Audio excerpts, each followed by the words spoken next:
Tonight at 11, Georgia's NAACP President says Bibb County's jail is worse than Fulton County's, and he's calling for some of it to be torn down. As 41 NBC's Fiona King reports, this follows a scathing report released Wednesday by a Bibb County grand jury after an inspection last month.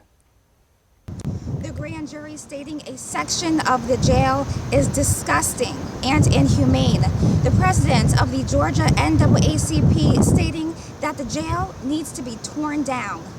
I've been practicing law in Georgia for 21 years. It's the worst detention facility I've ever seen. And that says a lot considering that I live in Fulton County. The jail is horrible, dilapidated, and inhumane. After a string of recent incidences inside the Bibb County Jail, the grand jury reported drainage issues, broken locks, and overcrowding in multiple cell blocks during its recent tour through the facility. Jurors said they saw outdated door controls, inadequate lighting, and pools of unknown liquid. President of the Georgia NAACP, Gerald Griggs, toured the jail last month. Griggs reported shocking conditions. He stressed the jail is a human rights crisis. There was feces on the ground.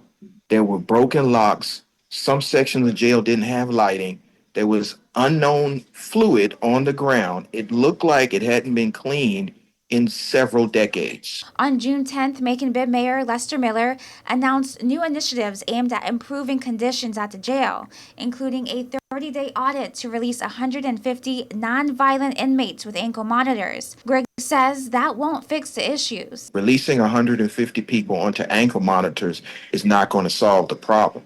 What he could do is invest more funding in the criminal justice system to move the cases so that they can either be adjudicated and go into the Department of Corrections or released permanently as their charges were dropped.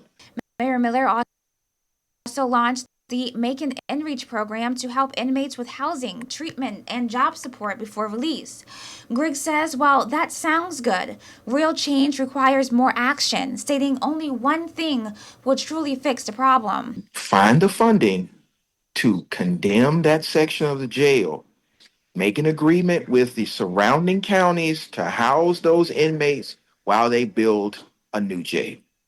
That section Griggs was referring to is Section J. The grand jury's report specifically criticized Section J through K blocks having loose stairs, overcrowding with mats and cots spilling into the common area.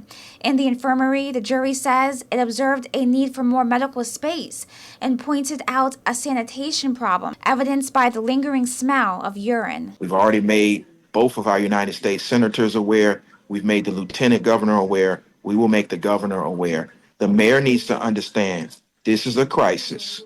It's time for him to act decisively. This is not about political theater. It's about actually protecting people's human and civil rights. In Macon, Fiona King, 41 NBC News. And late this afternoon, Macon Judicial Circuit District Attorney Anita Howard releasing a statement to 41 NBC News saying in part, quote, the grand jury's findings over the years have made it abundantly clear that improvement is necessary for the safety of all, our correctional staff, inmates, and our community. I fully support the collaborative efforts of Mayor Miller, Sheriff Davis, and our elected officials who are working to address these long-standing issues, end quote. You can read that full statement on our website.